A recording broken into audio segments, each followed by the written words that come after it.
हिमालय की बर्फ से ढकी चोटियों के बीच स्थित बद्रीनाथ धाम को केवल एक मंदिर कहना उसके महत्व को सीमित कर देना होगा।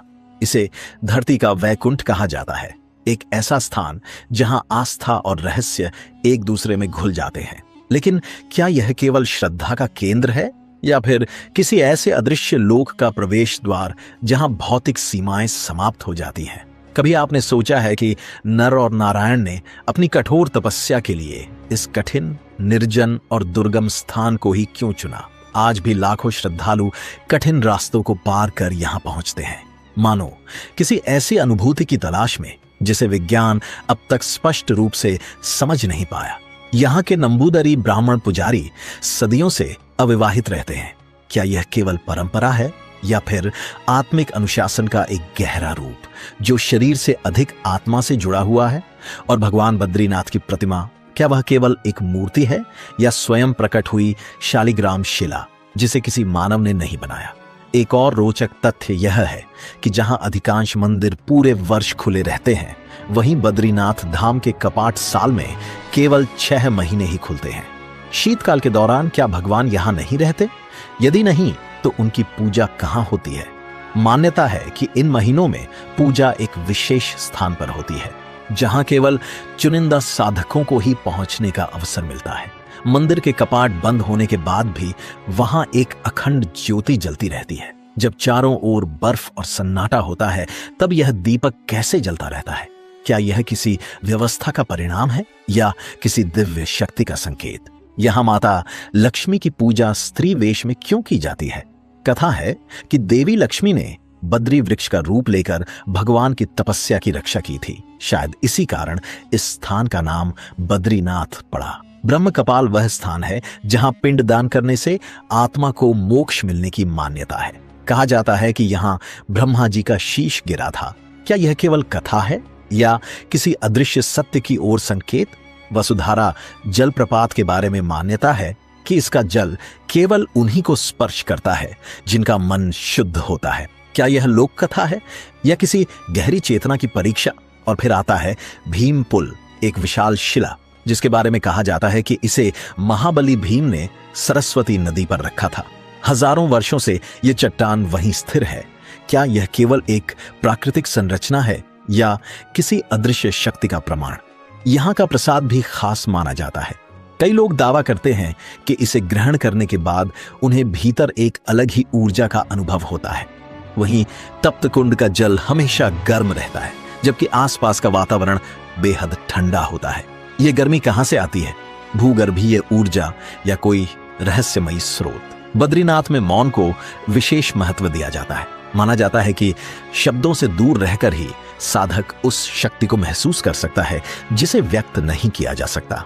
और अंत में एक अद्भुत मान्यता, कहा जाता है कि नर और नारायण पर्वत धीरे धीरे एक दूसरे के करीब आ रहे हैं। जिस दिन ये दोनों मिल जाएंगे, उस दिन बद्रीनाथ का मार्ग हमेशा के लिए बंद हो जाएगा।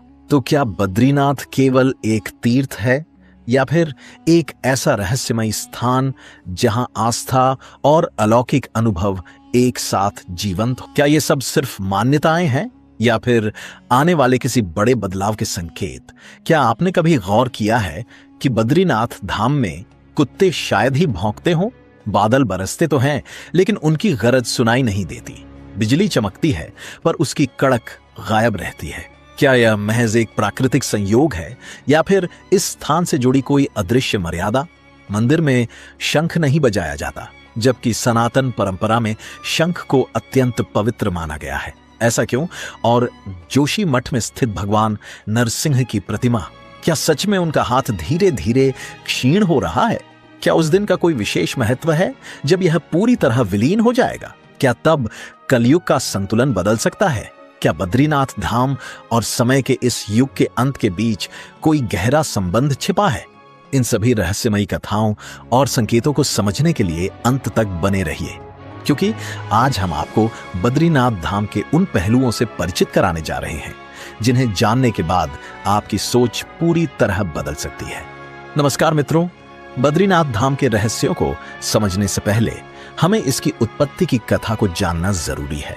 यह केवल एक तीर्थ स्थान नहीं, बल्कि सनातन परंपरा की जीवंत चेतना का प्रतीक है। पुराणों के अनुसार इस पवित्र भूमि का संबंध स्वयं भगवान विष्णु से है, लेकिन बहुत कम लोग जानते हैं कि कभी यह स्थान भगवान शिव और माता पार्वती का निवास हुआ करता था।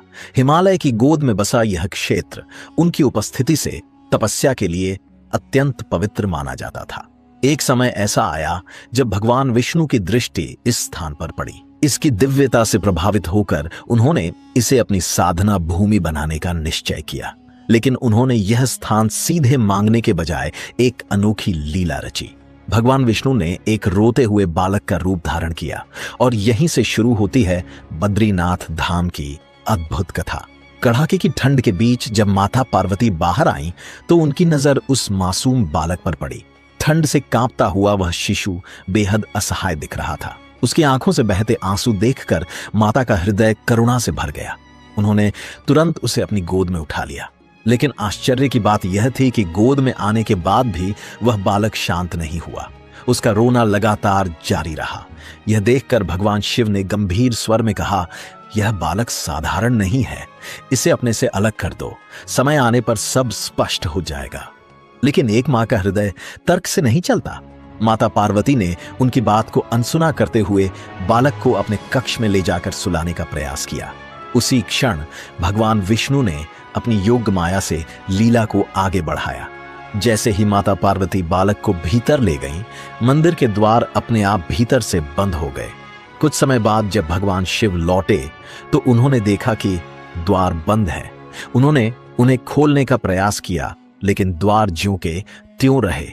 तभी भीतर से भगवान विष्णु अपने वास्तविक स्वरूप में प्रकट हुए और विनम्रता से बोले, प्रभु, यह स्थान मुझे अत्यंत प्रिय है। मेरी इच्छा है कि मैं यहीं तपस्या करूं और यहीं से अपने भक्तों को दर्शन दूं। आप कृपया केदारनाथ में निवास करें। भगवान शिव, जो सदैव दूसरों की भावनाओं और इच्छाओं का सम्मान करते हैं, एक शांत मुस्कान के साथ इस अनुरोध को स्वीकार कर लेते हैं। इसके बाद वे उस स्थान से प्रस्थान कर केदारनाथ की ओर चले जाते हैं, जबकि भगवान विष्णु वहीं स्थायी रूप से निवास करने लगते हैं। यही कारण है कि सनातन परंपरा में बद्रीनाथ और केदारनाथ दोनों धामों को अत्यंत विशेष और दिव्य महत्व प्राप्त है। आज भी ऐसा माना जाता है कि भगवान शिव केदारनाथ में और भगवान विष्णु बद्रीनाथ में अपने भक्तों को दर्शन देते हैं। समय बीतने के साथ यह पवित्र स्थल कई प्राकृतिक आपदाओं और बाहरी आक्रमणों से प्रभावित हुआ और धीरे धीरे क्षतिग्रस्त होता चला गया। लेकिन 8वीं शताब्दी में इस धाम का पुनर्जन्म हुआ, जब आदि गुरु शंकराचार्य ने इसके पुनरुद्धार का कार्य किया। मान्यता है कि उन्हें एक स्वप्न में भगवान विष्णु के दर्शन हुए, जिसमें अलकनंदा नदी के पास एक शालिग्राम शिला के रूप में उनकी उपस्थिति का संकेत मिला। शंकराचार्य ने उस पवित्र शिला को खोजकर विधिपूर्वक स्थापित किया और तभी से बद्रीनाथ धाम फिर से सनातन धर्म के प्रमुख तीर्थ स्थलों में शामिल हो गया। कहा जाता है कि बद्रीनाथ में भगवान नारायण आज भी योग और ध्यान की अवस्था में विराजमान है। यही कारण है कि यह स्थान केवल श्रद्धालुओं के लिए ही नहीं, बल्कि साधकों और तपस्वियों के लिए भी अत्यंत महत्वपूर्ण माना जाता है। यहां आने वाले भक्तों को ऐसा अनुभव होता है मानो वे किसी अदृश्य दिव्य शक्ति के निकट खड़े हों। ये मंदिर केवल पत्थरों का ढांचा नहीं, बल्कि आत्मिक जागरण का एक माध्यम है। हिमालय की ऊंची ऊंची चोटियों के बीच स्थित यह धाम समुद्र तल से लगभग 10,170 फीट की ऊंचाई पर बसा हुआ है।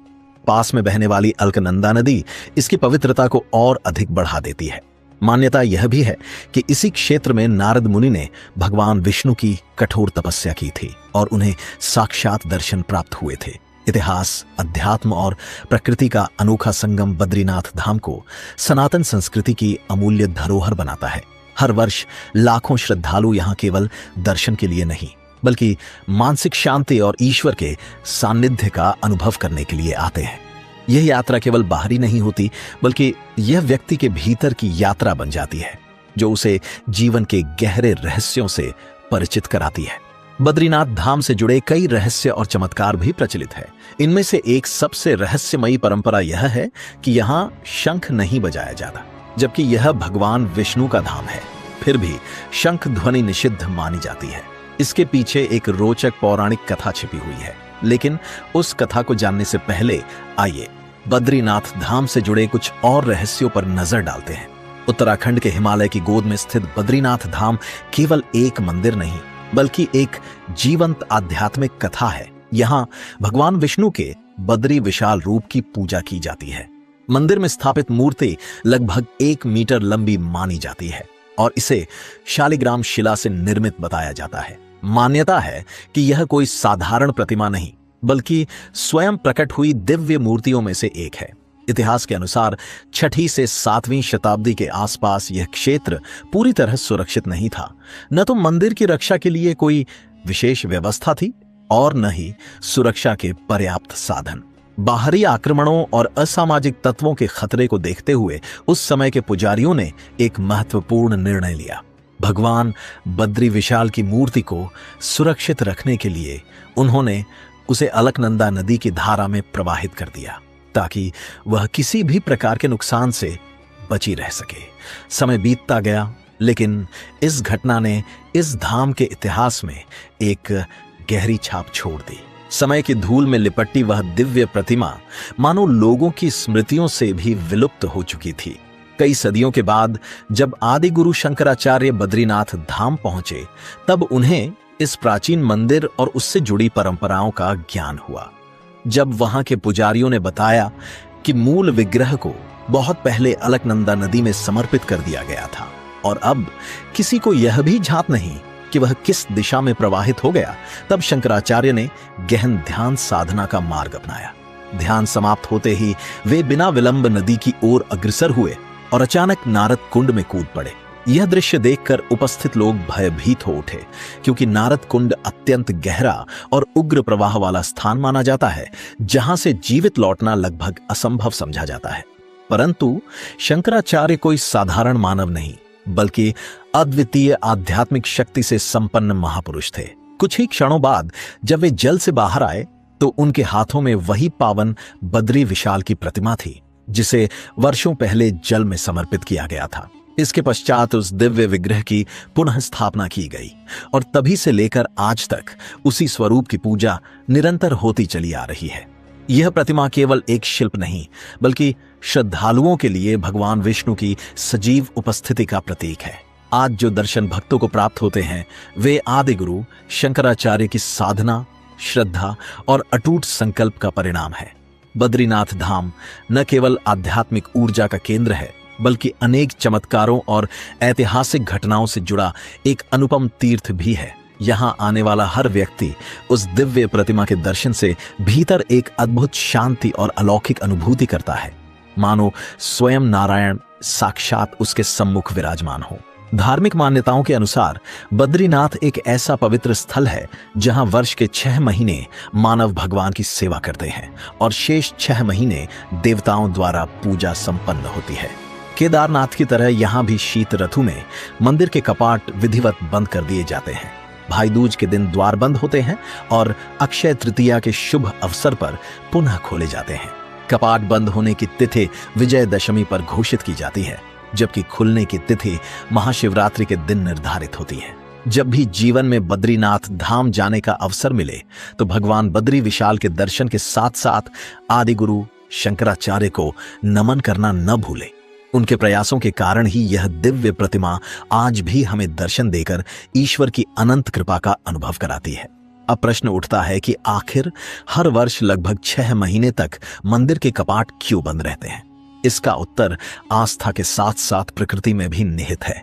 उत्तराखंड के चमोली जिले में स्थित यह धाम समुद्र तल से काफी ऊंचाई पर स्थित है।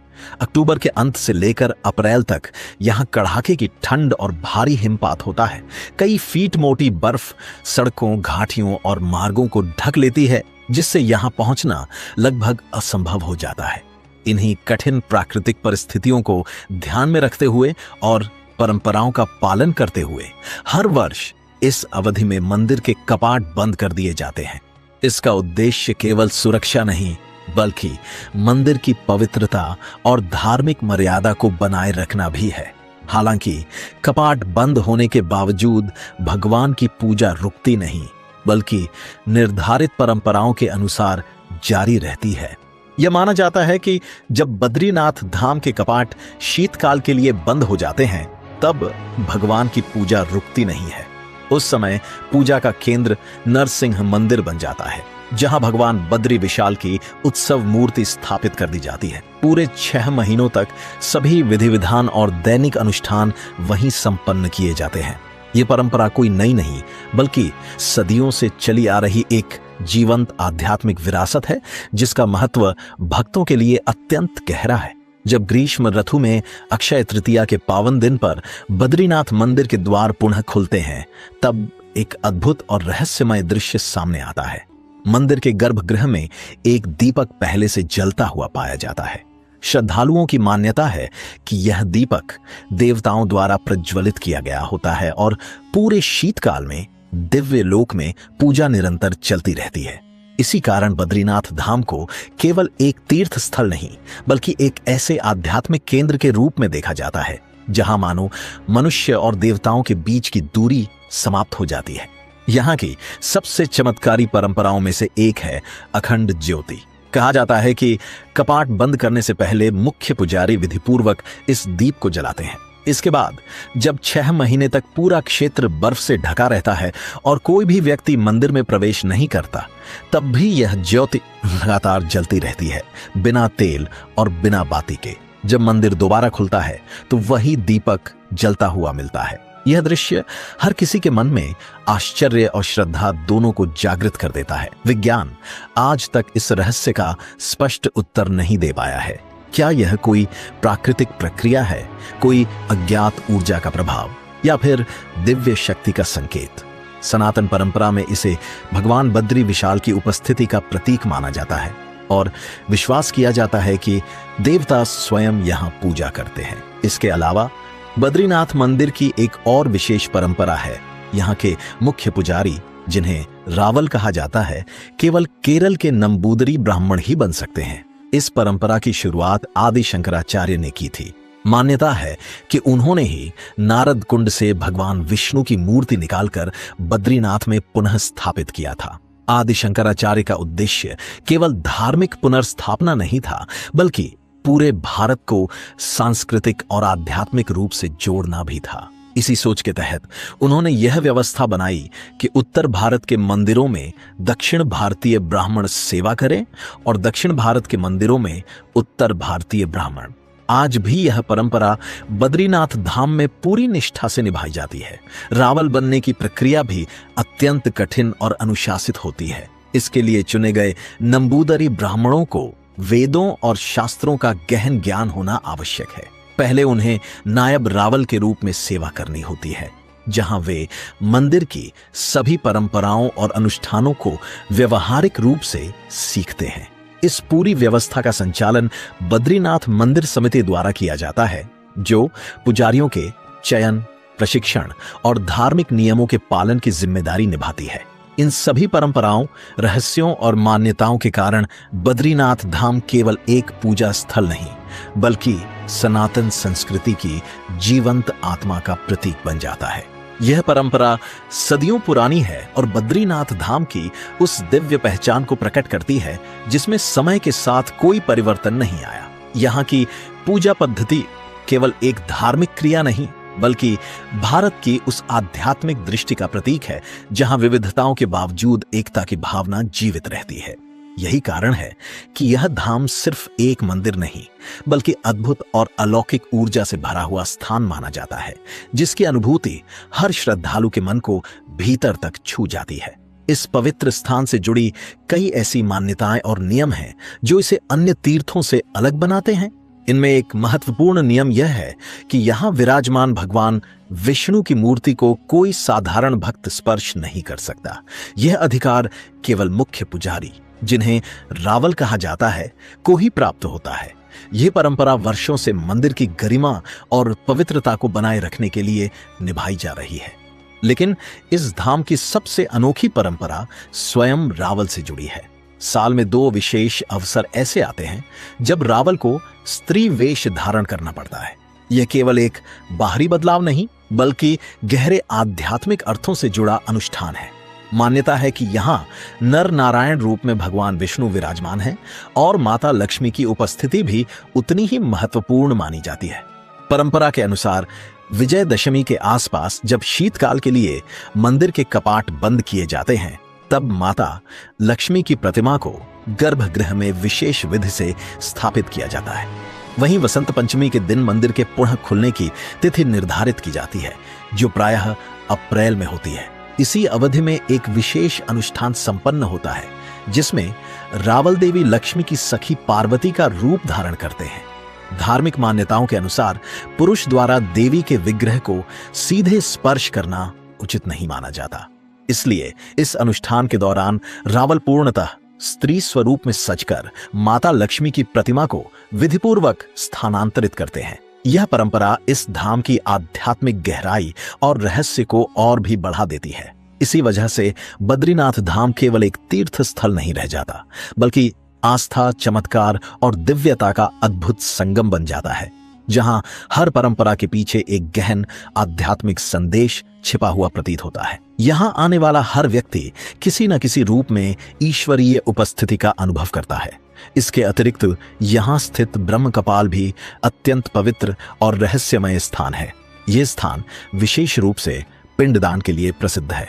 मान्यता है कि पांडव ने भी यहीं अपने पूर्वजों का श्राद्ध किया था। तभी से यह स्थल पितरों की आत्मा की शांति और मोक्ष के लिए अत्यंत फलदायी माना जाता है।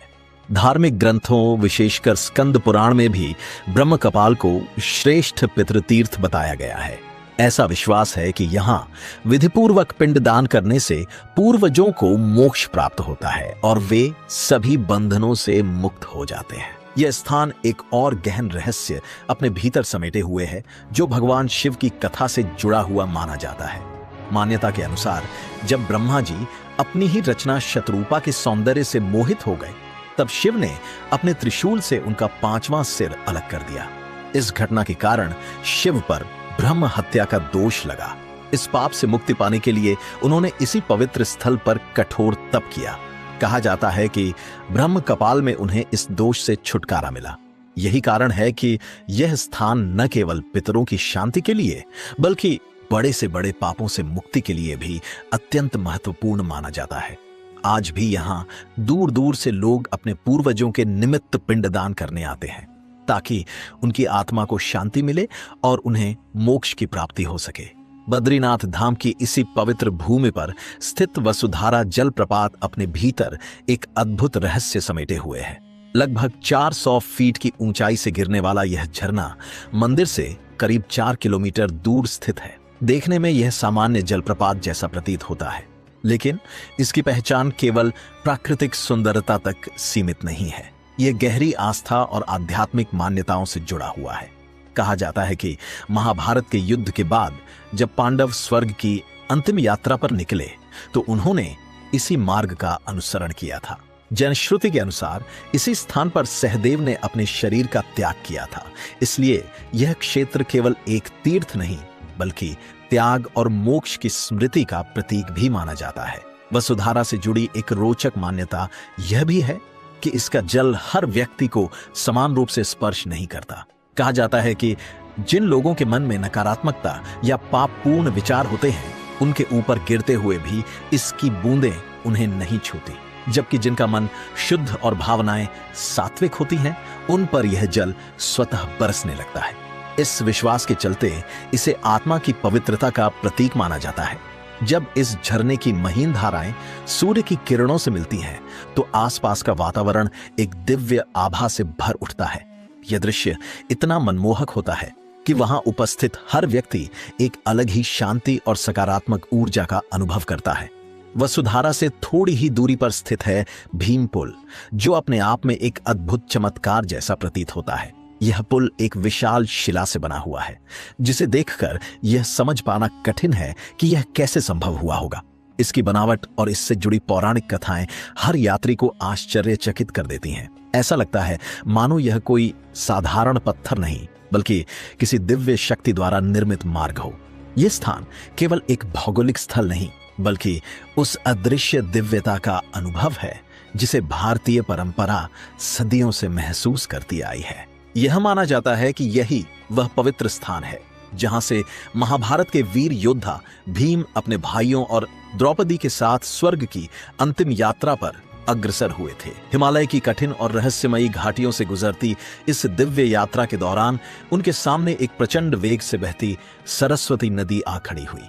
उसका तीव्र प्रवाह और भयावह वातावरण देखकर सभी कुछ समय के लिए ठिठक गए, मानो आगे बढ़ने का कोई मार्ग ही ना हो। तभी भीम ने अपने अद्वितीय बल और अडिग संकल्प का परिचय दिया। उन्होंने पास पड़ी एक विशाल चट्टान को उठाकर इस प्रकार स्थापित किया कि वह नदी के दोनों किनारों को जोड़ते हुए एक प्राकृतिक पुल बन गई। यही वह अद्भुत पुल था जिसने उनकी स्वर्ग यात्रा की पहली बड़ी बाधा को पार कराया। आज भी इस शिला पर एक विशेष चिन्ह दिखाई देता है जिसे लोग भीम की 5 उंगलियों के निशान मानते हैं। इसे देखकर ऐसा अनुभव होता है मानो यह पत्थर नहीं बल्कि इतिहास की जीवंत स्मृति हो जिसे समय भी मिटा नहीं पाया। आश्चर्य की बात यह है कि इतनी विशाल चट्टान बिना किसी सहारे के सदियों से उसी स्थान पर अडिग खड़ी है और आधुनिक विज्ञान भी इसकी स्थिरता का पूर्ण स्पष्टीकरण नहीं दे पाया है। हर दिन सैकड़ों श्रद्धालु इस पुल से होकर गुजरते हैं, फिर भी वह चट्टान अचल बनी रहती है। यह दृश्य मानो किसी अदृश्य शक्ति की उपस्थिति का संकेत देता है। भीम पुल केवल एक ऐतिहासिक स्थल नहीं बल्कि उस युग की शक्ति, विश्वास और संकल्प का प्रतीक है जो आज भी हमारी संस्कृति में जीवित है। यह हमें सिखाता है कि जब दृढ़ इच्छा और क्षमता साथ हो तो असंभव भी संभव बन जाता है। हिमालय की गोद में स्थित बद्रीनाथ धाम भी ऐसे ही रहस्यों और आस्था से भरा हुआ स्थान है। यह धाम केवल अपने प्राचीन मंदिर और धार्मिक महत्व के लिए ही नहीं बल्कि अपनी अनूठी प्रसाद परंपरा के कारण भी विशेष है। यहाँ मिलने वाला प्रसाद किसी मिठाई या फल के रूप में नहीं बल्कि तुलसी की पत्तियों के रूप में दिया जाता है। यह सामान्य तुलसी नहीं बल्कि उस पवित्र भूमि से जुड़ी एक विशेष आध्यात्मिक प्रतीक मानी जाती है। भगवान विष्णु को अर्पित होने के बाद यह तुलसी प्रसाद का रूप ले लेती है। मान्यता है कि इस क्षेत्र में उगने वाली तुलसी अत्यंत विशेष होती है जो कठोर मौसम में भी अपनी पवित्रता और गुण बनाए रखती है। इसे किसी अन्य प्रयोजन के लिए तोड़ना वर्जित माना जाता है। केवल भगवान को अर्पित करने के लिए ही इसका उपयोग किया जाता है। जब कोई भक्त इस तुलसी को प्रसाद के रूप में ग्रहण करता है तो वह केवल एक पत्ती नहीं लेता बल्कि अपने साथ उस पवित्र धाम का आशीर्वाद, ऊर्जा और आस्था भी लेकर जाता है। यही कारण है कि बद्रीनाथ की यह परंपरा आज भी श्रद्धा, अनुशासन और आध्यात्मिक भावना का प्रतीक बनी हुई है। बद्रीनाथ धाम से लाई जाने वाली तुलसी के बारे में एक खास बात कही जाती है जो इसे सामान्य तुलसी से अलग बनाती है। इसकी सुगंध कुछ दिनों में खत्म नहीं होती बल्कि लंबे समय तक वातावरण में बनी रहती है। ऐसा अनुभव होता है मानो उस महक के साथ भगवान विष्णु की उपस्थिति भी घर में बनी हुई है। मान्यता है कि यह तुलसी केवल एक पौधा नहीं बल्कि दिव्य ऊर्जा का प्रतीक है। यह नकारात्मकता को दूर कर वातावरण को पवित्र और सकारात्मक बनाती है। जब भक्त इसे अपने घर के मंदिर में स्थापित करते हैं या पूजा में उपयोग करते हैं तो विश्वास किया जाता है कि उस घर में सुख, शांति और समृद्धि का वास होता है। साथ ही भगवान विष्णु की कृपा भी उस परिवार पर निरंतर बनी रहती है। इसी पवित्र धाम में स्थित तप्त कुंड भी अत्यंत रहस्यमयी और आस्था का केंद्र माना जाता है। यह केवल गर्म पानी का स्रोत नहीं बल्कि आध्यात्मिक ऊर्जा और पौराणिक कथाओं से जुड़ा एक जीवंत प्रतीक है। हैरानी की बात यह है कि जहां सर्दियों में आसपास का तापमान 0 से नीचे चला जाता है, वहीं इस कुंड का पानी पूरे वर्ष लगभग 54 डिग्री सेल्सियस तक गर्म बना रहता है। वैज्ञानिक दृष्टि से यह एक अनोखी घटना है, लेकिन श्रद्धालु इसे दिव्य शक्ति का संकेत मानते हैं। मान्यता है कि यह स्थान सूर्य देव की तपोस्थली रहा है। कहा जाता है कि किसी पाप के प्रायश्चित के लिए भगवान नारायण के निर्देश पर सूर्यदेव ने यहीं कठोर तपस्या की थी। उसी तप की ऊर्जा आज भी इस जल में विद्यमान मानी जाती है। इस कुंड की एक और विशेषता यह है कि बाहर से यह पानी बहुत गर्म लगता है, लेकिन जब कोई इसमें स्नान करता है तो यह शरीर के अनुकूल महसूस होता है। न बहुत गर्म न ठंडा, जैसे यह हर व्यक्ति के अनुसार खुद को संतुलित कर लेता हो। तप्त कुंड में स्नान को केवल परंपरा नहीं बल्कि शरीर और मन की शुद्धि का माध्यम माना जाता है।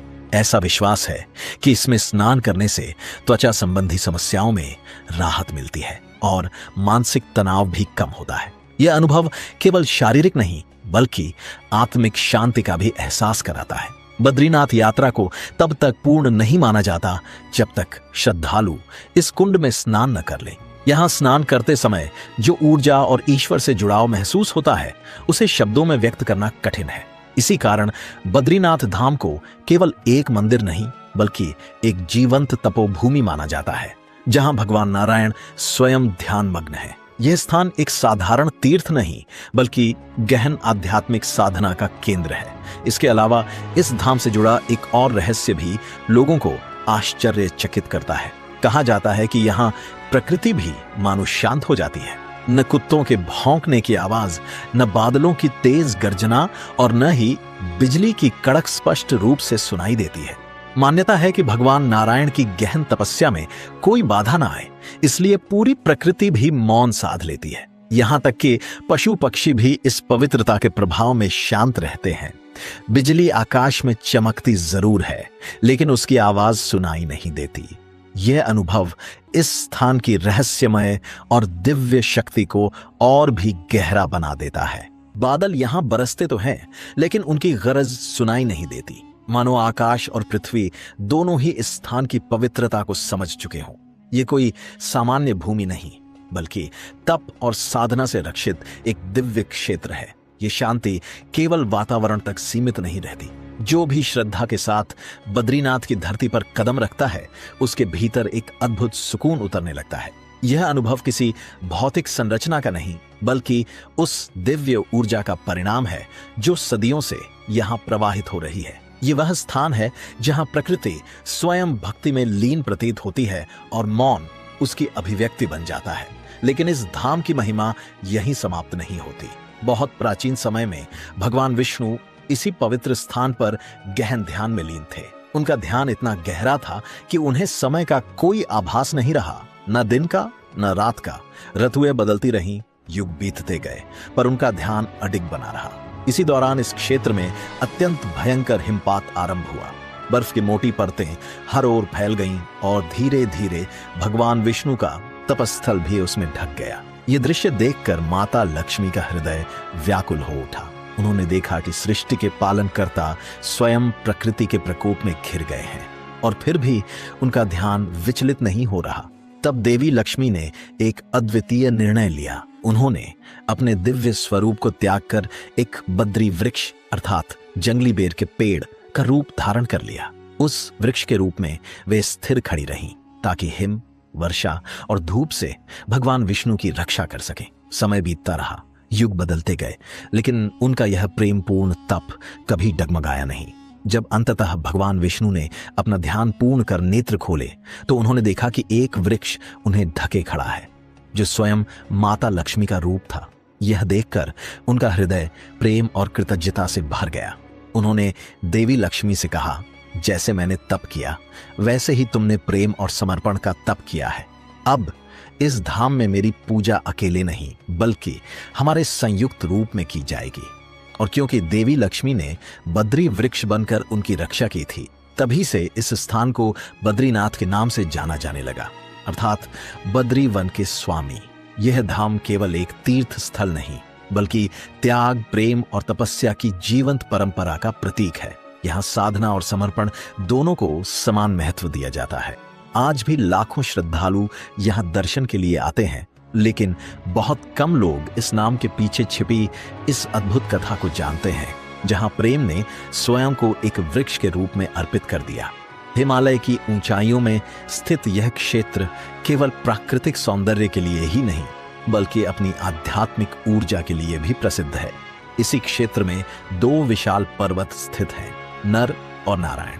मान्यता है कि ये दोनों भगवान विष्णु के अवतारों से जुड़े हैं, जिन्होंने यहाँ कठोर तपस्या की थी। उनकी साधना इतनी प्रभावशाली थी कि देवता भी उससे चकित रह गए थे। यह भूमि केवल ऋषियों की नहीं बल्कि स्वयं ईश्वर की साधना से पवित्र हुई भूमि मानी जाती है। और इसी दिव्यता से परिपूर्ण क्षेत्र में स्थित है केदारनाथ, भगवान शिव का एक पवित्र ज्योतिर्लिंग। जो इस आध्यात्मिक यात्रा को पूर्ण करता है। मान्यता है कि जब नर और नारायण ने कठोर तप किया, तब उनकी भक्ति से प्रसन्न होकर स्वयं भगवान शिव केदार रूप में प्रकट हुए और उन्हें दर्शन दिए। यही कारण है कि यह स्थान सिर्फ शिव आराधना का केंद्र नहीं है, बल्कि शिव और विष्णु के गहरे आध्यात्मिक मिलन का प्रतीक भी माना जाता है। केदारनाथ के समानांतर ही बद्रीनाथ धाम स्थित है, जहां भगवान विष्णु योग निद्रा में विराजमान है। यह अवस्था साधारण विश्राम नहीं, बल्कि परम चेतना और दिव्यता का संकेत मानी जाती है। यहाँ तप, त्याग, भक्ति और मोक्ष का अद्भुत संगम देखने को मिलता है। पुराणों के अनुसार सतयुग में स्वयं भगवान नारायण ने इस क्षेत्र को स्थापित किया था। तभी से यह स्थान सनातन परंपरा का एक अत्यंत पवित्र तीर्थ बन गया। शिव पुराण के कोटि रुद्र संहिता में उल्लेख मिलता है कि जो भक्त पहले केदारनाथ के दर्शन कर उसके बाद बद्री क्षेत्र में नर नारायण की पूजा करता है, उसे जीवन में ही मुक्ति का आशीर्वाद प्राप्त होता है। इस यात्रा को केवल तीर्थ यात्रा नहीं, बल्कि आत्मा की शुद्ध की प्रक्रिया माना जाता है। यहाँ बहने वाली अलकनंदा और मंदाकिनी नदियां केवल जलधाराएं नहीं हैं। मान्यता है कि ये शिव की जटाओं से प्रकट हुई दिव्य धाराएं हैं, जो आज भी नारायण की तपस्या की कथा सुनाती हैं। नर और नारायण पर्वत उस अद्भुत संकल्प के साक्षी माने जाते हैं, जिसने देवताओं को भी विस्मित कर दिया था। लेकिन पुराणों की बातें सिर्फ कथाएं नहीं होती, वे भविष्य के संकेत भी देती हैं। सनातन मान्यता के अनुसार जब पृथ्वी पर अधर्म बढ़ता है, तब प्रकृति भी अपने स्वरूप में परिवर्तन लाने लगती है। बद्रीनाथ और केदारनाथ से जुड़ी एक ऐसी ही रहस्यमयी भविष्यवाणी कही जाती है। बताया जाता है कि जब पृथ्वी पर भूकंप, बाढ़ और भीषण सूखे जैसी घटनाएं बढ़ने लगेंगी और जब गंगा अपने मार्ग में परिवर्तन करने लगेगी, तब यह दोनों धाम धीरे धीरे लुप्त होने लगेंगे। यह केवल प्राकृतिक बदलाव नहीं होगा, बल्कि एक युग के अंत का संकेत माना जाएगा। सबसे रहस्यमय संकेत नर और नारायण पर्वतों से जुड़ा है। मान्यता है कि जिस दिन ये दोनों पर्वत आपस में मिल जाएंगे, उसी दिन बद्रीनाथ धाम का मार्ग सदा के लिए बंद हो जाएगा। वर्तमान में ये पर्वत अलग अलग दिखाई देते हैं, लेकिन समय के साथ ऐसा प्रतीत होता है मानो वे एक दूसरे के करीब आ रहे हों। इसी के साथ जोशीमठ में स्थित भगवान नरसिंह की मूर्ति का भी विशेष उल्लेख मिलता है। कहा जाता है कि उनकी एक भुजा धीरे धीरे पतली होती जा रही है। विश्वास है कि जिस दिन वह भुजा पूरी तरह समाप्त हो जाएगी, उसी समय बद्रीनाथ और केदारनाथ धाम के अंतर्ध्यान होने की प्रक्रिया शुरू हो जाएगी। ये संकेत केवल मूर्तियों, पर्वतों या नदियों तक सीमित नहीं है, बल्कि समय के गहरे चक्र में छिपे हुए हैं। यह एक दिव्य क्रम का हिस्सा है जो कलयुग के अंत की ओर इशारा करता है। फिर भी सनातन दर्शन यह सिखाता है कि हर अंत के साथ एक नई शुरुआत भी होती है। यही सृष्टि का शाश्वत नियम है। समय के बारे में एक प्राचीन मान्यता है कि जब वर्तमान में स्थापित महान धाम बद्रीनाथ और केदारनाथ अपनी भौतिक उपस्थिति खो देंगे, तब हिमालय की गोद में एक नया दिव्य तीर्थ प्रकट होगा। इस भावी धाम को भविष्य बद्री कहा जाता है। कहा जाता है कि यह स्थान सामान्य यात्रियों के लिए नहीं होगा, बल्कि केवल उन पवित्र आत्माओं के लिए सुलभ होगा जिन्होंने अपने जीवन में सत्य, संयम और तपस्या को अपनाया है। पुराणों में एक कथा मिलती है जिसमें धर्मराज यम के 2 तेजस्वी पुत्र नर और नारायण मानवता के कल्याण और धर्म की स्थापना के उद्देश्य से हिमालय के इस पवित्र क्षेत्र को अपनी तपस्थली बनाते हैं। उन्होंने यहाँ लंबे समय तक कठोर साधना की, जिससे यह भूमि दिव्य ऊर्जा से परिपूर्ण हो गई। उनकी तपस्या से प्रसन्न होकर भगवान विष्णु ने इस स्थान को अपना निवास स्वीकार किया और बद्रीनाथ के रूप में यहाँ विराजमान हुए। यही कारण है कि यह धाम केवल विष्णु का निवास नहीं, बल्कि नर नारायण की साधना का भी केंद्र माना जाता है। समय बीतने के साथ जब इस क्षेत्र की धार्मिक महत्ता धीरे धीरे कम होने लगी, तब आदि गुरु शंकराचार्य ने इसे पुनः प्रतिष्ठित किया। उन्होंने भारत के चारों दिशाओं में 4 धाम स्थापित किए, जिनमें उत्तर दिशा का बद्रीनाथ विशेष रूप से महत्वपूर्ण है। शंकराचार्य ने यहां भगवान बद्री विशाल की विधिवत स्थापना कर पूजा पद्धति और नियमों को व्यवस्थित किया। उन्होंने मंदिर की सेवा का दायित्व केरल के नंबूदरी ब्राह्मणों को सौंपा और आज भी बद्रीनाथ के रावल वहीं से नियुक्त किए जाते हैं। रावल का जीवन अत्यंत अनुशासित और तपस्वी होता है।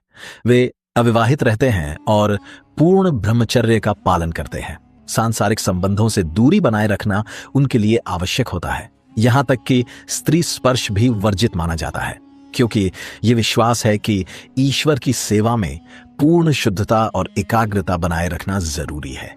यदि अनजाने में भी इन नियमों का उल्लंघन हो जाए तो इसे धार्मिक दोष माना जाता है। बद्रीनाथ की यात्रा केवल एक धार्मिक दर्शन नहीं, बल्कि शरीर, मन और आत्मा की परीक्षा भी है। ऊंचे ऊंचे हिमालयी पर्वतों के बीच स्थित यह धाम उन लोगों को आकर्षित करता है जो कठिनाइयों से नहीं घबराते। यहां तक पहुंचने वाले रास्ते पहाड़ों को काटकर बनाए गए हैं, जहां हर मोड़ पर खतरा छिपा रहता है। संकरी सड़कें, गहरी खाइयां और भूस्खलन का जोखिम इस यात्रा को चुनौतीपूर्ण बनाते हैं।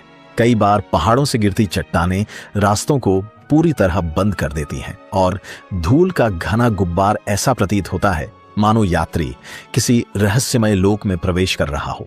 प्राचीन समय में जब न सड़कें थीं और न ही वाहन, तब श्रद्धालु महीनों तक पैदल चलकर बद्रीनाथ पहुंचते थे।